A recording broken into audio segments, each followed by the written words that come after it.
अस्सलाम वालेकुम, मैं हूं तारिक और ये है वेब डेवलपमेंट कोर्स का सेक्शन 2। अब वेब पेजेस बनाने से पहले या पूरा साइट बनाने से पहले ये ज़रूरी है कि आप उसकी स्टाइलिंग को सीख लें और उसके लिए ये है कैस्केडिंग स्टाइल सीख लें जो कि CSS कहलाती है। आज उसका है लेसन 1। अब कैस्केडिंग स्टाइल शीट में हम सबसे पहले बात करेंगे पेज लेआउट के बारे में, फिर हम बात करेंगे CSS के सिंटैक्स के बारे में। आपके पास कोई पेज है जो कि आपने ब्राउज़र में दिया हुआ है, तो अगर कुछ भी नहीं लिखा हुआ तो फिर आपको वो बिल्कुल एज ए ब्लैंक नज़र आएगा। इसका मतलब है यहाँ से स्टार्ट हो रहा है और यहाँ पे एंड हो रहा है। अगर मैं एक पैराग्राफ इसके अंदर लिख लेता हूँ, जैसे कि यहाँ पे लिखा हुआ है जो कि p टेक्स्ट से स्टार्ट होके /p पे ख़त्म होता है और विद इन इट ये पैराग्राफ लिखा हुआ है, this is very common in Pakistan that. तो पैराग्राफ यहाँ से शुरू होगा और पैराग्राफ यहाँ पे एंड होगा।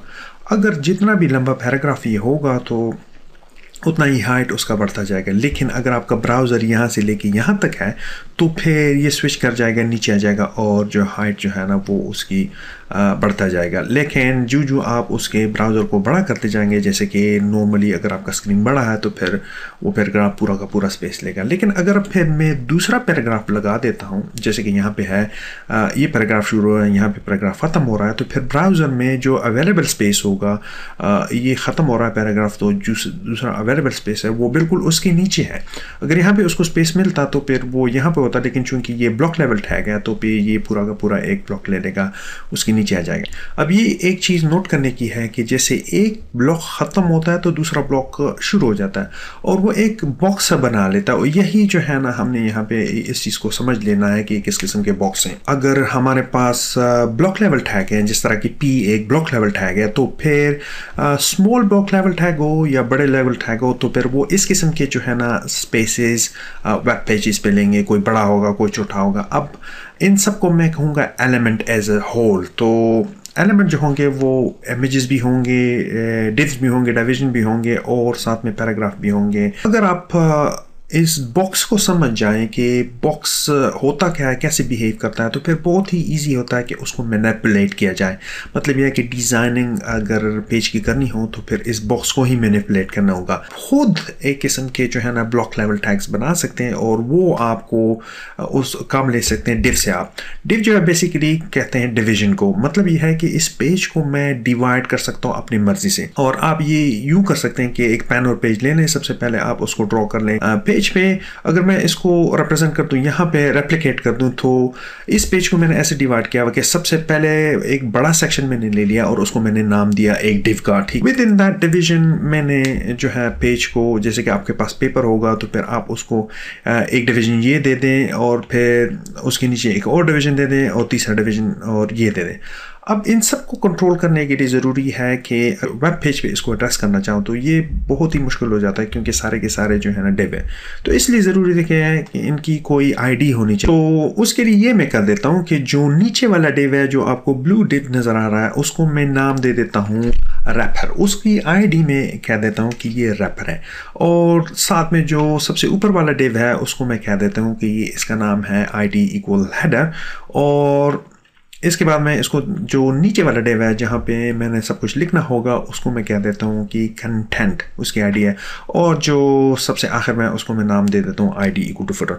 इसको आप कोई भी नाम दे सकते हैं, ज़रूरी नहीं है कि आपने ID इक्वल टू रैपर रखा हुआ है, लेकिन ये और फिर ऊपर आपने उसको हेडर दे दिया। लेकिन सबसे बेहतर ये है कि चूँकि ये चीज़ें ये पेज का हेडर होता है, इसलिए मैं इसको डिवाइड अगर करता हूँ तो फिर मैं उसको कह देता हूँ कि ये हेडर है।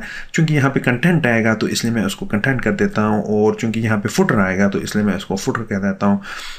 और ये सब बंद है एक आईडी में, एक बड़े डिव में जिसका आईडी है रैपर। बहुत सारे डिज़ाइनर जो है वो मेन भी कह देते हैं, तो होगा उसकी आईडी ये होगी कि मेन, और बहुत सारे जो हैं वो डिज़ाइनर इसको मास्ट हेड भी कह देते हैं। वो आपकी मर्ज़ी है, लेकिन बाहर तो मैं चाहता हूँ कि आप इसी कंटेक्स्ट को फॉलो करें। बस जब आप पता चल गया कि ये डिफरेंट सेक्शन जो हैं इनके आईडी हमें मिल गए, तो अब बहुत ईजी है कि हम इसको मैनिपुलेट करें।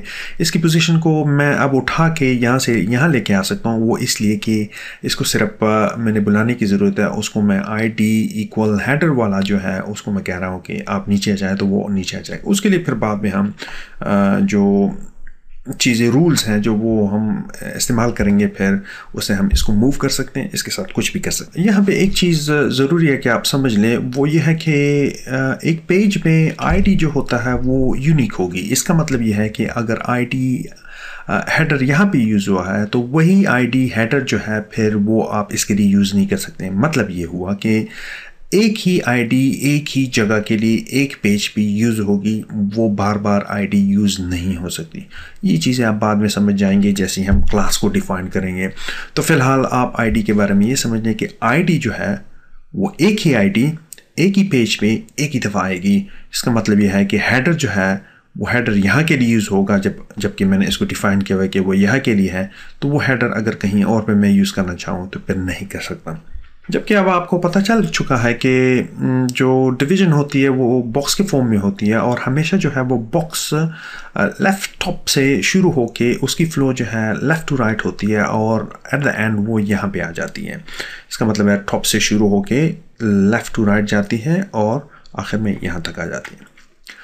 और इसको मैंने रिप्रेजेंट करता है ABCDEFG। आप इसको 1 2 3 4 से भी कर सकते हैं, ज़रूरी नहीं है कि ये तो मैंने सिर्फ रिप्रेजेंटेशन के लिए किया हुआ है, ये ऐसा होता नहीं है, सिर्फ इसको दिखाने के लिए। अब जब सब कमाल ही बॉक्सेस का है तो बेहतर यह है कि हम बॉक्स को सीख लें और उसको हम कहेंगे बॉक्स मॉडल।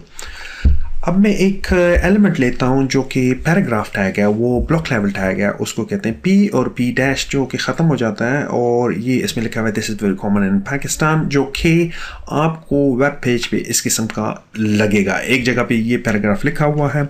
अब ये होता ये है कि ये पैराग्राफ एक पूरा का पूरा एक बॉक्स ले लेगा। अब बॉक्स इस किस्म का ले लेगा कि अब अगर ब्लॉक लेवल टैग पे बॉक्स है तो फिर उस बॉक्स का एक बॉर्डर भी होगा, और ये बॉर्डर है तो ये जो बॉर्डर तक डिस्टेंस है उसको हम कहेंगे पैडिंग।